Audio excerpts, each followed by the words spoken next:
Hello guys! Tayo nga ay nagpapalambot na ng buto-buto. At hari nga, tinatanggal ko na rin ang mga impurities nito. Ay, wow! Impurities! Ay, hayan guys, magsali na tayo ng mantika rito sa ating talyase. Ay, kaunti lang, kasi may lalagay pa tayo mamaya riyan. You know, ay iwawas-iwas lang natin yan sa buong paligid. At isinur na rin natin itong isang kutsarang butter. Oh yes. Ayaw guys! Ay nilalagyan ko yan ng mantikilya para sa extra sarap ng ginagawa kong kaldereta. Ay siya nga pala, kay Ma'am Luisa Louie Raimundo ng Balibago Cardona Rizal, Shaura. Ayan si Butter, natunaw na, kaya harin si Bawang ay lalagay ko na. Guys, haluin lang natin yan ng ganito. Halu.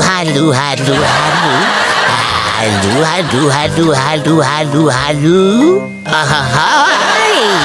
Ilagay na nga natin itong sinasibuyas. Saka uli natin itong iwawas-iwas. Ay, poging lamig. Ay, ano ba naman iyon ay iwinawas-iwas? Ay, para na iyon na ipagbabali bagaw.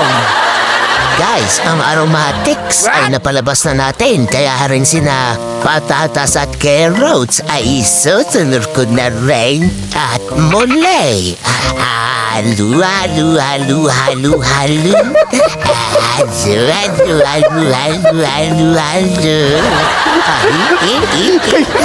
Ay, para na akong may top karinig. Kay John Alvin Rudelas Perez, Shaura.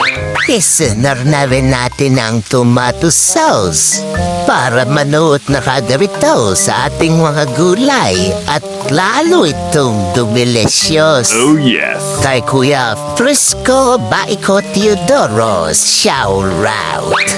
Ayaw guys, hayaan lang natin itong magisa-gisa. At maya-maya lamang ay susunod na rin natin itong siling green at pula. Haring mga siling ito ay pansigam, pero muntakin ninyo. Lintay kung makaanghang. Ay tiyak talabas ang buwa sa mga puwet niyaw masasamaw. Haring na sinabuto-buto.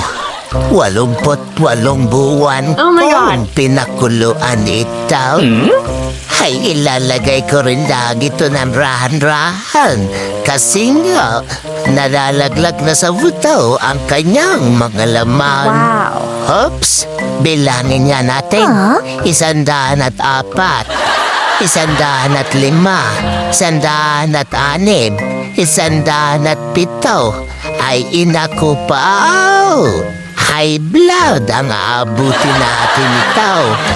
Guys, aking nais fast forward na kasi pag tinapos ko pagbibilang, aabutin tayo na siyam-siyam.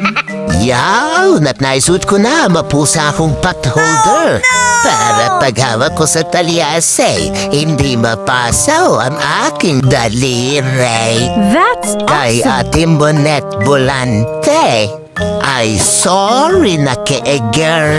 Ay gawa ng mapusa kong pot holder. Ay, nilagyan ko na rin ito ng sweet pickles relish. Ay tiyaw, mauubos namin ito ng mabilis. Guys, mag-trivia muna tayo. Ay ma-ernie room. Pasok. Ehem. Ang kaldereta raw ay galing sa salitang Espanyol na kaldera, na ang ibig sabihin ay kaldero o malaking kaserola. Ito ay tradisyonal na Spanish-Philippine nilaga at dinala sa Pilipinas noong pananakop ng panahon ng Kastila at sa paglipas ng panahon inangkop ng mga Pilipino ang recipe sa sarili nitong panlasa. Gamit ang mga lokal na sangkap tulad ng baka, baboy, manok, kambing, tugko, Ha? bayawak at sawa. Ahahay! Ay hindi! Hindi kasama yung tatlo. At ito pa ang isang sangkap, si ketchup, na napakahirap itaktak. Ay, ano ba namat ayaw nitong mahulog? Baka ikaw buti ay aking ilublob. At Ayan, lagyan na rin natin ng kaunting asin. Ay, kaunti lang. Kasi sa pagtutakulo ng buto, ito ay may alat na rin. Oh, yes. Ayun na, si peanut butter ay inilagay ko na rito. Ay, kaya yung iba riyan, wag na kayo magre-reklamo. Ay, kasi ito ang version ng kaldereta ko.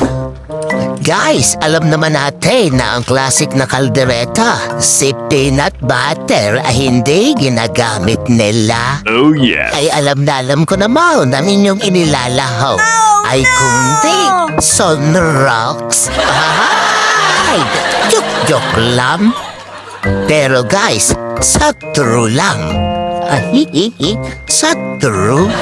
Ay, yung pong iba ay hindi talaga gumagamit ng peanut butter sa kanila kaldereta. Ay, hinga muna. Ito muna ay ating surak-surakin sa mga panagay. At baka mamaya ay hayong ilalim ay maange. Ay, utas tayo nito kay Paenam at kay Gando. Mabubuntal ako nila. Ay, kaya na nga. Kinamay na ni Insan si Capsicum. Guys, hayun iyong bell pepper o siling pula sa Tagalog. Dito nga guys, si Capsicum ay inaantay nating maglabas ng kanyang mga aromatics. Ay hari na naman sinasiring pasigang na maanghaw. Ay maglagay ulit tayo para piyak sa zabog na ang mga puwit ninyo. Yaw, banayar nating surak-surakin ito ulit. Ay para yung laman sa buto ay hindi malaglag rin sa ating kaldero. Ha? Ay, alihasi nga ni. Ay, aba, bugil lamig. Ay kanina kaparihan surak ng iyong pangabeg. Oh, tingnan mo na kung sinapatatas ay malambot na. Ayan, hapkok na siya. At rito sa salamin ako na may magpapakita. Ha? Yawn! Sabay, hey! Hey! Yawn! Tinoktok na. At siguradong ito ay luto na. Guys, medyo tinagalan ko talaga ang aking video. Ay kasi alam ko nabibitin kayo sa mga ina-upload ko. Ayun guys, okay na raw. Don't forget to comment, share, like, follow, and subscribe. Thank you. I will see you in the next video.